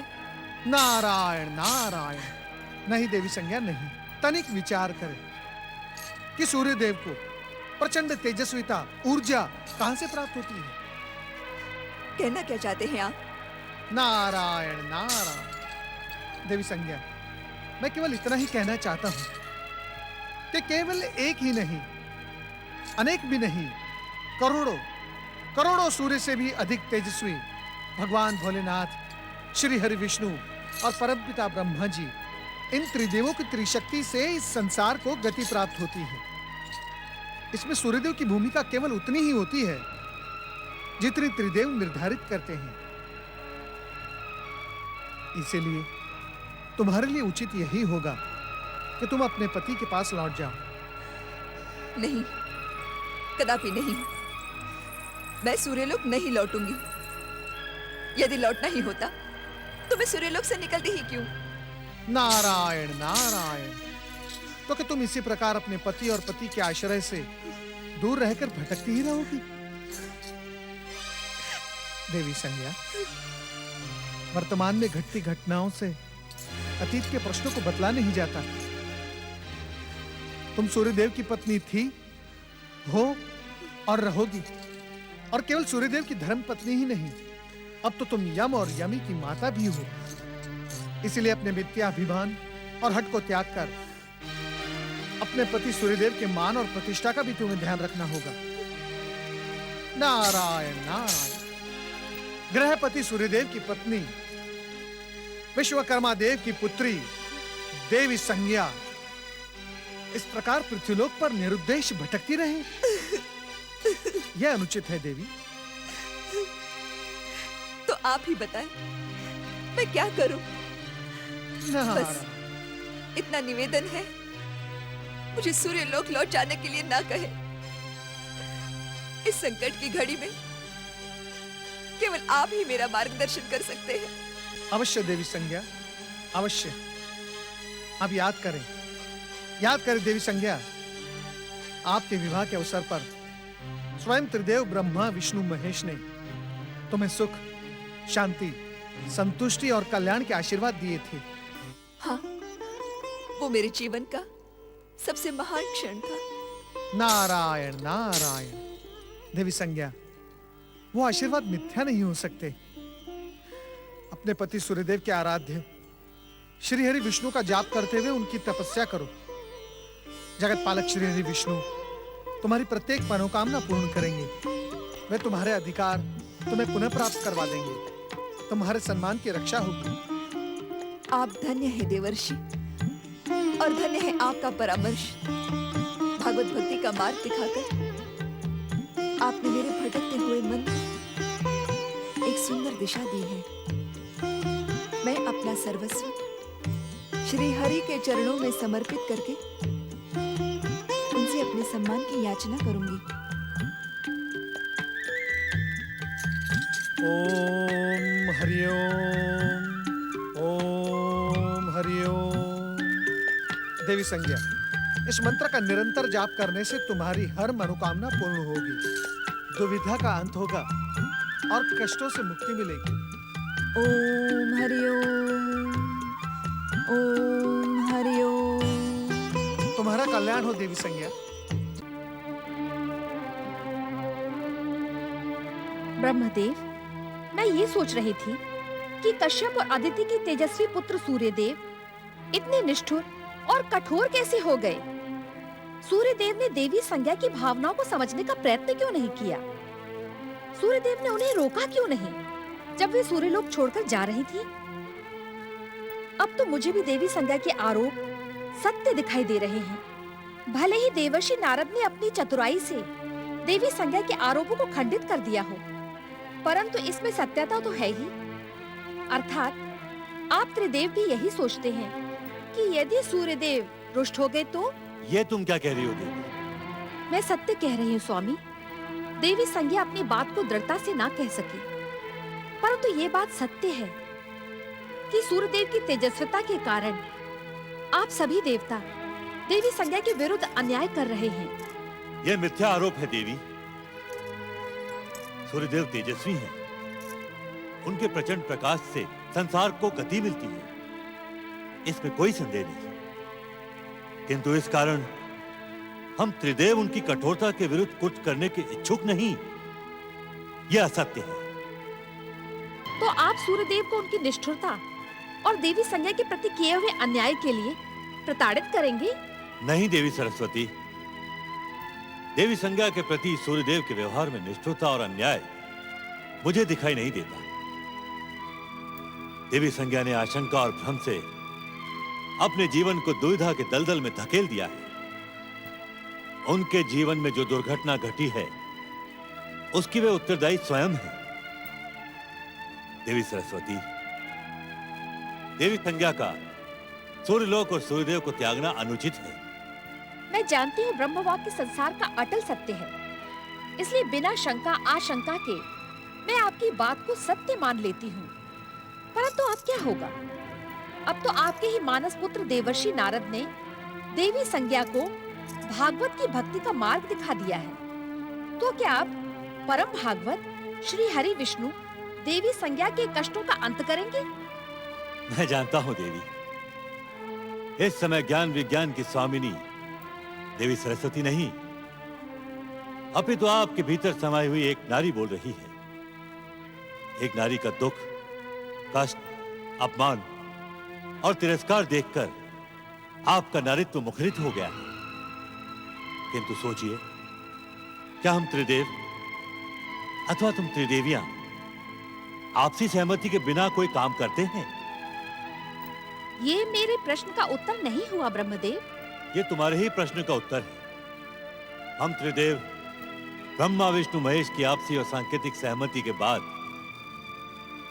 हमने संज्ञा को नारद के माध्यम से भागवत भक्ति का मार्ग दिखाया है। अर्थात देवी संज्ञा को दुख और कष्टों से मुक्ति मिलेगी, यातना और अपमान के स्थान पर सम्मान मिलेगा। यदि वे सच्चे हृदय से स्वयं को भागवत भक्ति में समर्पित कर देंगी तो ऐसा ही होगा। तुम तो जानती ही हो कि हम त्रिदेव और त्रिदेवियां अपने भक्तों को कभी निराश नहीं करते।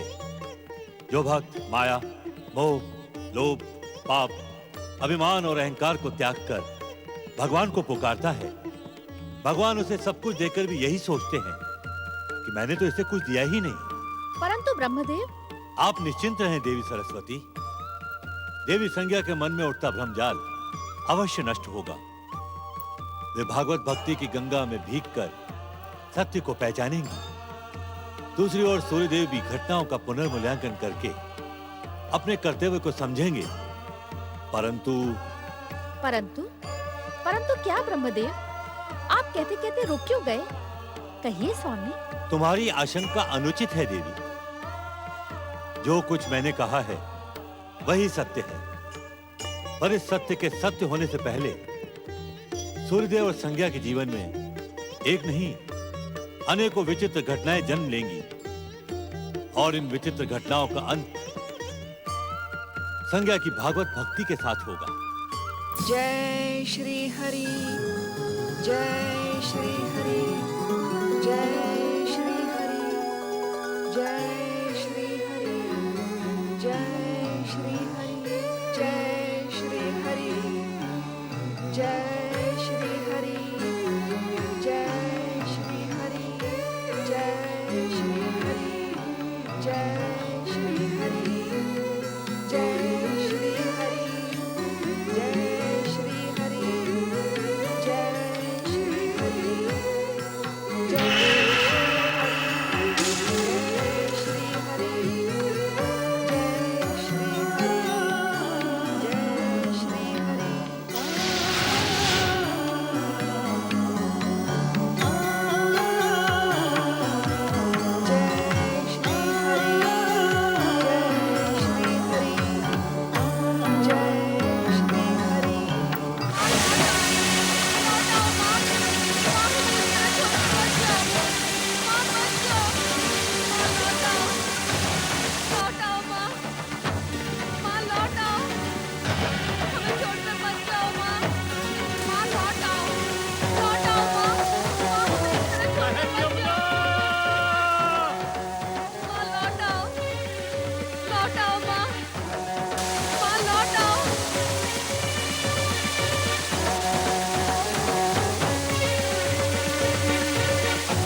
पिताश्री पिताश्री,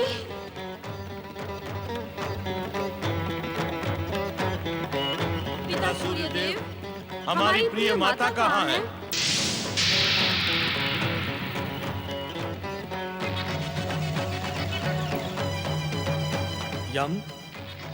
यमी, आप तो संपूर्ण विश्व का भ्रमण करते रहते हैं पिताश्री। कृपया बताएं, हमारी माता कहाँ है? पिताश्री, हम अपनी माता के दर्शन के लिए व्याकुल हैं। बताएं हमारी माता कहाँ है? यमदेव, यमुना, हम तुमसे असत्य नहीं कहेंगे। हमें ज्ञात है कि तुम्हारी माता कहाँ है। तो हमें भी बताइए पिताश्री। हम दोनों आपके और माता के परस्पर विरोध से उद्विग्न हैं। हम आपके और माता के पुनर्मिलन के इच्छुक हैं पिताश्री। यमी, यमदेव, तुम्हारी माता संज्ञा एक दृढ़ प्रतिज्ञ और स्वाभिमानिनी है। वे तुम्हारे मनाने से मानने वाली नहीं है और हम स्वयं तुम्हें इसकी स्वीकृति नहीं देंगे कि तुम अपनी माता को सूर्य लोक लौट आने के लिए मनाओ। तो क्या इस विवाद का कभी अंत ना होगा पिताश्री? जब तक संज्ञा स्वयं लौट कर नहीं आती तब तक मैं कुछ नहीं कर सकता, क्योंकि वे स्वयं सूर्य लोक का त्याग करके गई थी। तुम दोनों का कल्याण हो।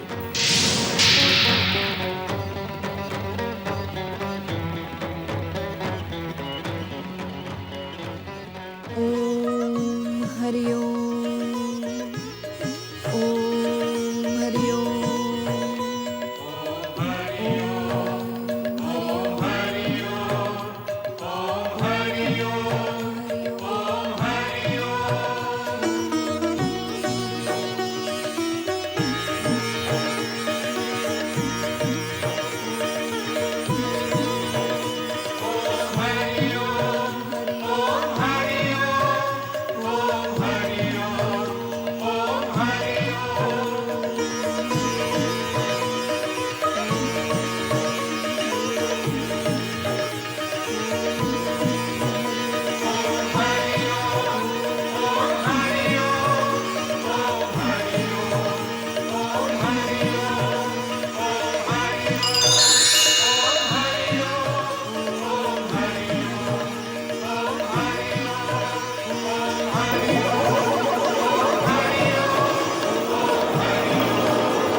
जगत के पालन करता भगवान श्री हरि विष्णु, आपकी जय हो प्रभु। आपके पावन दर्शन पाकर न केवल मेरा जीवन धन्य हुआ है, अपितु मेरी प्रतीक्षा का भी अंत हुआ है।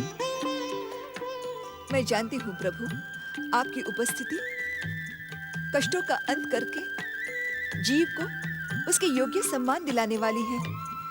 हे परमेश्वर, आप मेरी दुविधा और कष्टों का अंत करें। देवी, आपकी दुविधा और आपके कष्टों का कारण आपका मन है। हम तो आपके मन के भ्रमजाल को तोड़ने के लिए प्रकट हुए हैं। देवी, ये सत्य है कि हम आपको यहाँ वरदान देने के लिए प्रकट हुए हैं, किंतु उसके पहले आपको हमारे एक प्रश्न का उत्तर देना होगा। हर प्रश्न के उत्तर तो आप स्वयं हैं जगदीश्वर। देवी संज्ञा, हम आपके मन की बात जानते हैं, किंतु स्थिति को देखते हुए हम आपके मुख से अपने प्रश्नों का उत्तर सुनना चाहते हैं। देवी संज्ञा, आप अपने पति सूर्यदेव से पुनर्मिलन की इच्छुक हैं अथवा नहीं? देवी, सूर्यदेव के प्रति आपके मन में समाये भय से हम अनजान नहीं हैं, किंतु आपने अपनी सोच और कल्पना को आकार देकर उस भय को भयानक बना दिया है। देवी, हम इसी समय अपनी दिव्य वैष्णवी शक्ति से उस भय को समाप्त कर देंगे और उसके बाद आप स्वयं अपने पति से मिलने के लिए उत्सुक हो जाएंगी। जगदीश्वर, यदि आप अन्यथा न लें तो मैं भी एक जिज्ञासा। पूछिए, अवश्य पूछिए। इस समय आपकी हर जिज्ञासा का अंत करना हमारा कर्तव्य है। निसंकोच पूछिए। क्या आपकी दिव्य वैष्णवी शक्ति के प्रभाव से मेरे पति सूर्यदेव के मन से मेरी उपेक्षा के भाव का अंत भी होगा? अवश्य, अवश्य होगा। किंतु आपको इसके लिए भिन्न प्रकार की तपस्या के साथ साथ सूर्यदेव से पुनर्मिलन की प्रतीक्षा करनी होगी देवी। हे जगत पालक, मुझ दुखियारी नारी के कल्याण के लिए आप जो कुछ भी उचित समझे वही करें।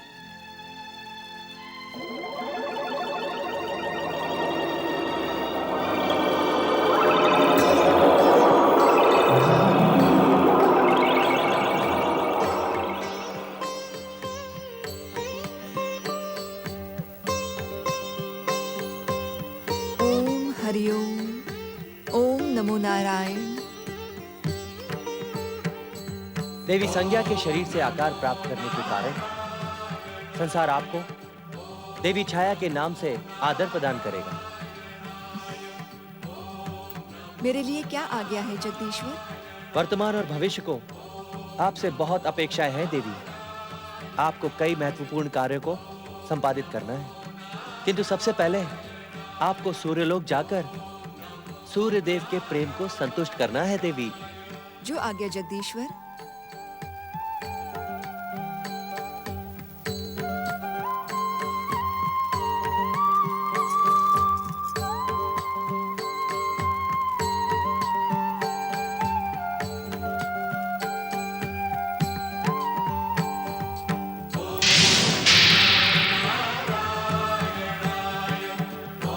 भगवान श्री हरि विष्णु, ये कैसा विचित्र रूप प्रदान कर दिया आपने मुझे।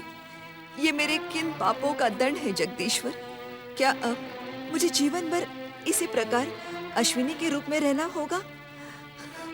क्या मेरे नारायण व्रत का यही फल मिलना था मुझे? देवी, अपने ही भ्रमजाल में उलझकर आपने पाप नहीं अभिमान किया था, किंतु आप विचलित ना हो। आपका ये अश्विनी स्वरूप आपके और सूर्यदेव के पुनर्मिलन के लिए हमारी लीला मात्र है। किंतु कब तक प्रभु? तब तक जब तक आपकी प्रतिरूप छाया सूर्यलोक से लौट कर नहीं आती। उनके लौटने के पश्चात ही आपको अपना पूर्व रूप पुनः मिलेगा। देवी, सूर्यदेव भी आपको सहर्ष स्वीकार करेंगे। उनके मन में आपके प्रति सम्मान की भावना जागेगी और आपका हृदय भी उनके प्रति पूर्ण समर्पित होगा देवी। जो आज्ञा प्रभु। मैं आपकी इस लीला को अपनी भक्ति का वरदान समझकर स्वीकार करती हूँ। इसमें अपना तन मन समर्पित करती हूँ। देवी संज्ञा, जब तक सूर्यदेव स्वयं यहाँ ना आ जाए तब तक आप निरंतर ओम सूर्याय नमः इस मंत्र का जाप करते रहना। ओम सूर्याय नमः, ओम सूर्याय नमः। आपका कल्याण हो देवी।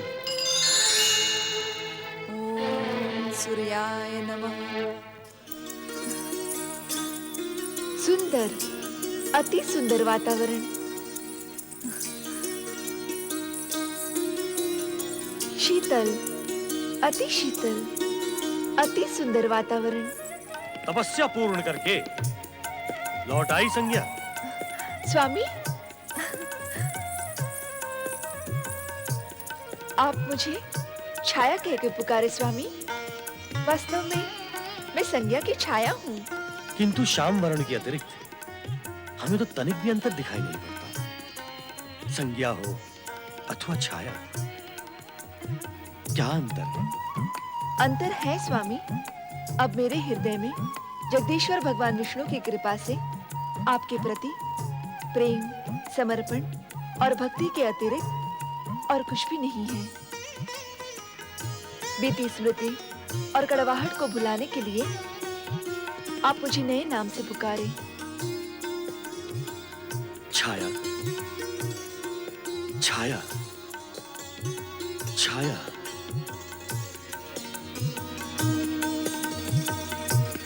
हम दोनों की प्रेम रसधारा से सूर्यलोक का वातावरण अधिक प्रफुल्लित हो जाएगा।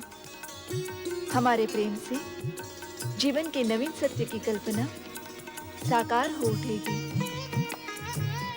तुम्हारे स्वभाव का ये अंतर देखकर हम अत्यंत प्रसन्न हुए छाया। स्वामी, जिस प्रेम और समर्पण के हम आकांक्षी थे वो हमें प्राप्त हो गया। आओ छाया, हमारे प्रेम से शून्य हृदय को अपने निर्मल प्रीत से भर दो।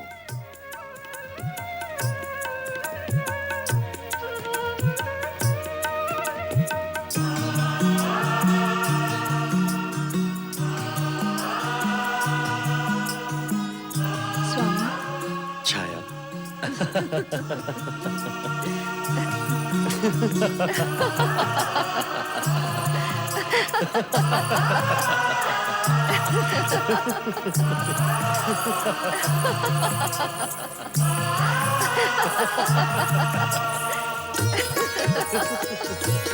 भागवत कृपा से संज्ञा के नए रूप छाया ने सूर्यदेव को अपने प्रेम से संतुष्ट कर लिया। फिर क्या हुआ स्वामी? प्रेम की इस बयार से सूर्यलोक ही नहीं अपितु समस्त संसार महक उठा और देखते ही देखते छाया सूर्यदेव के 2 बच्चों की माता बनी। शनिदेव और तपति, ये 2 नए सदस्य आने से सूर्यलोक प्रसन्न हो उठा। प्रकृति के दिव्य नियमानुसार तथा शिवेच्छा से शनि और तपति जन्म लेने के साथ ही युवा हो गए। पुत्र शनि, पुत्री तप्ती, मेरे समीप आओ।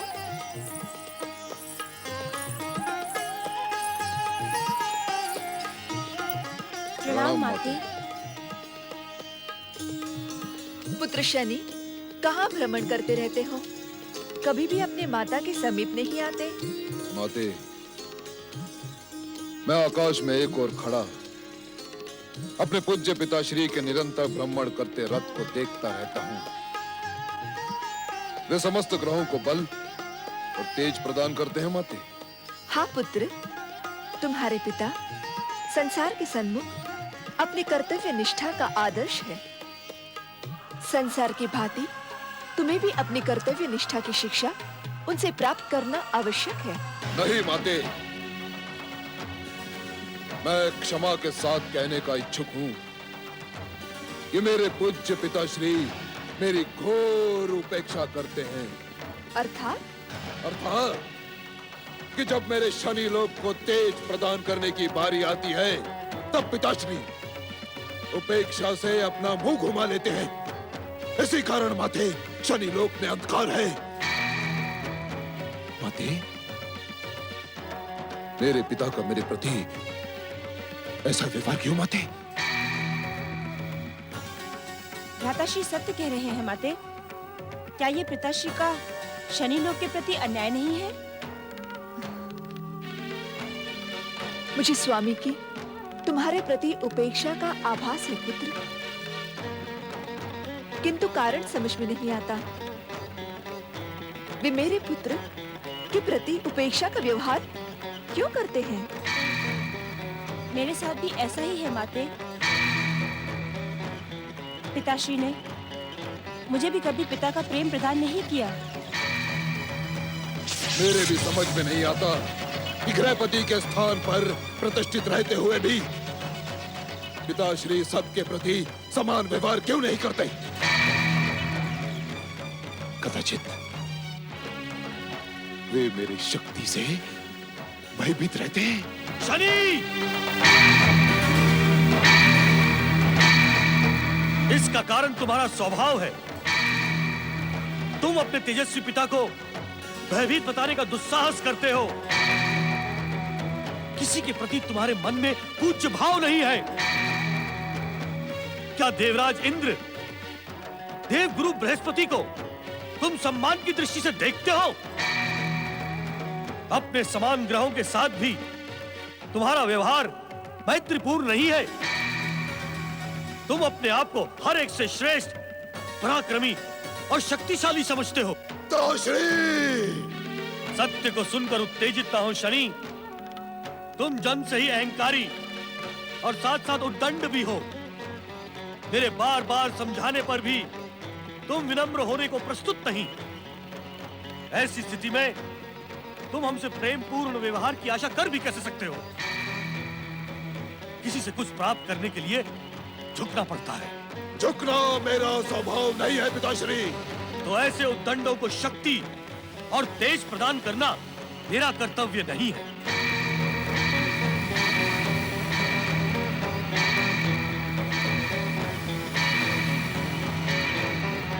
स्वामी,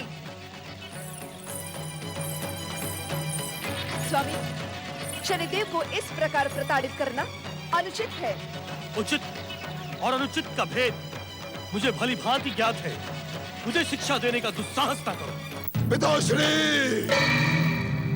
आप अपने मर्यादाओं का उल्लंघन करके मुझे विद्रोह के लिए विवश कर रहे हैं। पिताश्री, मुझे भली भांति ज्ञात है कि आपने मेरी माता छाया, मुझे और मेरी बहन तप्ती को कभी सच्चा प्रेम प्रदान नहीं किया। शनि, सत्य को सुनकर उत्तेजित क्यों हुए? क्या ये सत्य नहीं कि जब जब मेरी माता छाया ने आपके प्रति प्रेम और समर्पण की भावना प्रस्तुत की, तब तब आपने यमी की माता संज्ञा का स्मरण किया? यह सत्य है, मिथ्या आरोप है। तुम्हारी कोई भी विवाहता नहीं है।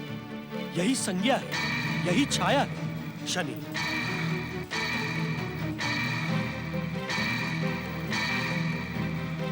इस भ्रम को हृदय से निकाल दो शनि।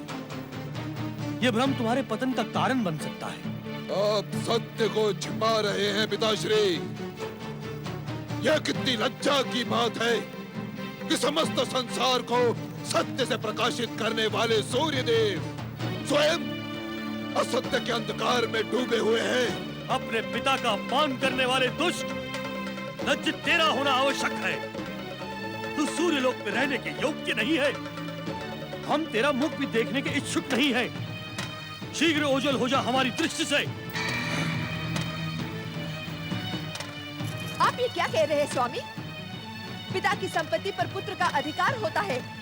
ऐसे दुष्ट, दुस्साहसी और अहंकारी पुत्र का कोई अधिकार नहीं होता। आप मेरे पुत्र के प्रति अन्याय कर रहे हैं। ऐसे दुष्ट अन्याय की भाषा ही समझते हैं। इनसे याचना करने की आवश्यकता नहीं है माते। अब मैं भी अपमान सहन कर सूर्यलोक में एक पल भी नहीं रहूंगा। इनके साथ रहना अपने आप को अपमान और प्रताड़ना में ढकेलने के समान होगा। किंतु सूर्य के प्रकाश के बिना मुक्ति भी तो नहीं। शनि लोक में तो मुक्ति है। हाँ, तुम उसी अंधकार पूर्ण वातावरण में रहने के योग्य हो। तो आप भी स्पष्ट सुन लीजिए पिताश्री। मैं भी भ्राताश्री के साथ सूर्यलोक का त्याग कर दूंगी। इसके लिए मैं तुम्हें धन्यवाद दूंगा।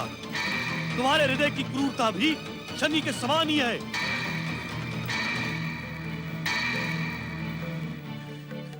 यदि आप मेरे पुत्र और पुत्री को अपमानित करके सूर्यलोक से निकाल रहे हैं, तो मुझसे प्रेम और आदर की अपेक्षा कैसे कर सकते हैं? माते, यदि आपके मन में हम दोनों के प्रति रेश भर भी स्नेह शेष है, तो अपमान के इस वातावरण से निकल चलो माते। मैं स्वयं तुमको सूर्यलोक लौटने के लिए मनाने नहीं गया था। तुम भी इन दुष्टों के साथ जाना चाहती हो तो स्वेच्छा से जा सकती हो। अप्रसन्न होकर हमारे साथ रहना और भी अधिक कष्ट देगा। माते, तुम्हें हमारी शपथ, सूर्यलोक का त्याग करो और चलो हमारे साथ। अभी हमारे लिए सूर्यलोक नहीं, शत्रुलोक बन चुका है माते। चलो चलो माते, इस शत्रुलोक में हमें पल भी रहना असंभव है।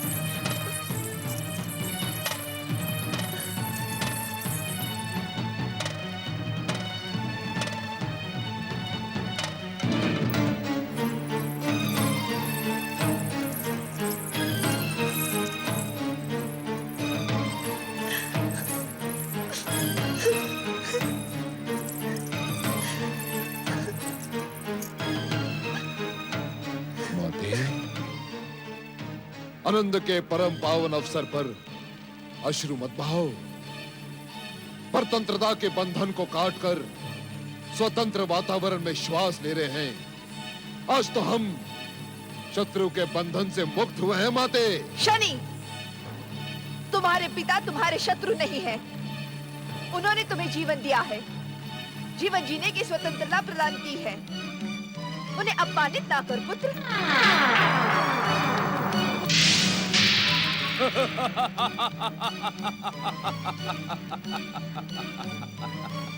वो अपमानित करने के योग्य ही है देवी छाया।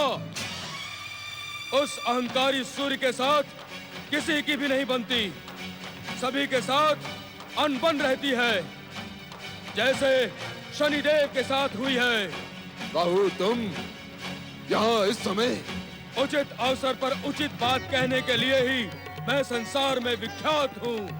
तुम्हारे पिता सूर्य देव की तुम्हारे प्रति शत्रुता मैं जन्म से निहारता आ रहा हूँ। मुझे ज्ञात था शनिदेव कि तुम्हारे जैसा गौरवशाली ग्रह उस अहंकारी सूर्य देव के साथ अधिक समय तक नहीं रह सकता। वो पग पग पर तुम्हें अपमानित कर रहा था। बुद्धिहीन राहु, तू मेरे महान पति को अपमानित करने का दुस्साहस कैसे कर सकता है? वे समस्त ग्रहों के अधिपति हैं। उनका स्थान सबसे अधिक श्रेष्ठ है।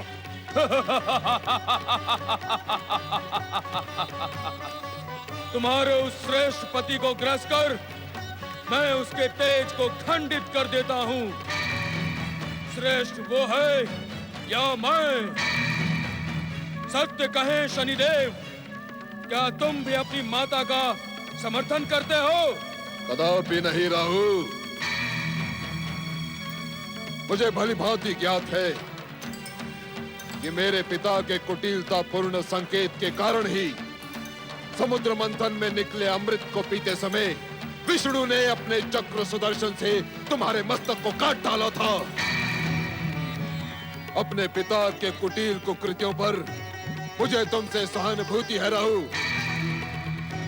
तो आज से हम इस स्वतंत्र वायु को साक्षी मानकर ये प्रतिज्ञा करते हैं कि हम मित्र हुए, सदा एक दूसरे की सहायता करेंगे और दुष्ट देवताओं के हर प्रयास को विफल कर देंगे। मुझे तुम्हारी मित्रता स्वीकार है राहु। सूर्य के तेज को ग्रास कर खंडित करने वाला मेरा मित्र बने, ये मेरे लिए गौरव की बात है। अपने अहंकारी पिता सूर्य देव से विद्रोह करने पर मेरी बधाई स्वीकार करें मित्र शनिदेव। आपकी जय हो।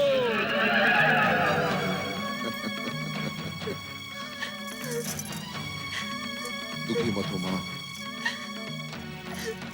मेरे साथ चलकर शनि लोक में निवास करो। सत्य तो यह है कि केवल तुम्हारे प्रेम के कारण मैं आज तक बिना इच्छा के सूर्य लोक में रहता रहा, किंतु अब रिक्त पड़े शनि लोक में हम तीनों रहेंगे मां। चलिए।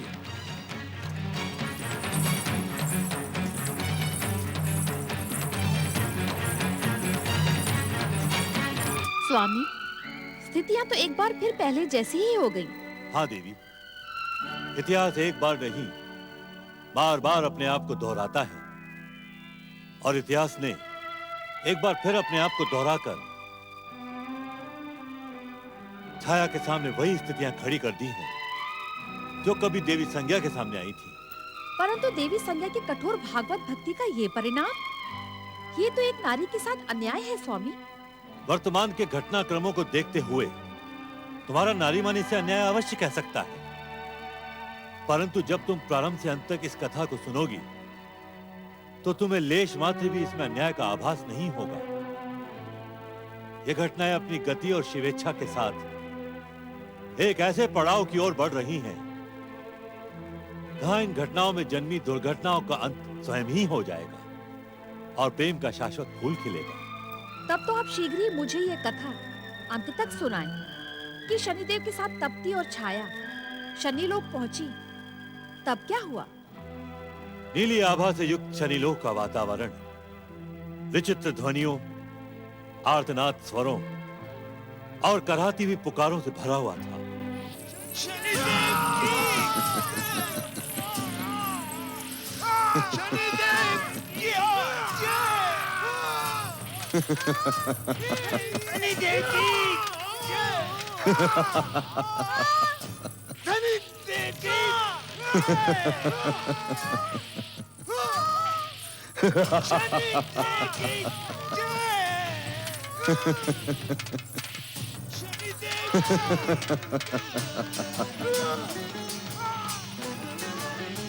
आश्चर्य है, पीड़ित कष्टदायक स्वर के साथ साथ ये जय जयकार भी सुनाई दे रही है। पुत्र शनि, ये स्वर किनके हैं और इन्हें कष्ट क्यों दिया जा रहा है? माते आप ही बताएं कि ये स्वर किसके हो सकते हैं। तब भी तुम ही बताओ, इन्हें कष्ट क्यों दिया जा रहा है। यदि हम बता पाते तो ये प्रश्न करते ही क्यों? हाँ माते, पीड़ा के ऐसे करुण स्वर हमने आज से पूर्व नहीं सुने। आप ही बताएं भ्राताश्री। पीड़ा से उभरे ये समस्त स्वर उन दुष्ट आत्माओं के हैं जो मेरे द्वारा रचित विश्व में अपनी दुष्कर्मों का फल भुगत रहे हैं। हम कुछ समझे नहीं भ्राताश्री। तप्ती, मेरे द्वारा रचित इस शनि संसार के व्यवस्था के अनुसार हर जीव को जीवन में कुछ समय शनिदेव की इच्छा से बिताना ही पड़ेगा। हर जीव अर्थात? हर जीव का अर्थ अत्याधिक भयानक है माते। इससे साधारण मानव, जीव, जंतु, देवता, दैत्य अथवा त्रिदेव भी मुक्त नहीं है। किंतु इन्हें कब तक ऐसा नारकीय जीवन जीना पड़ेगा? जब तक जीव अपने कर्म फल भोग कर मुक्त नहीं हो जाते, तब तक दैया और साढ़े साथी उन्हें पीड़ित करते रहेंगे।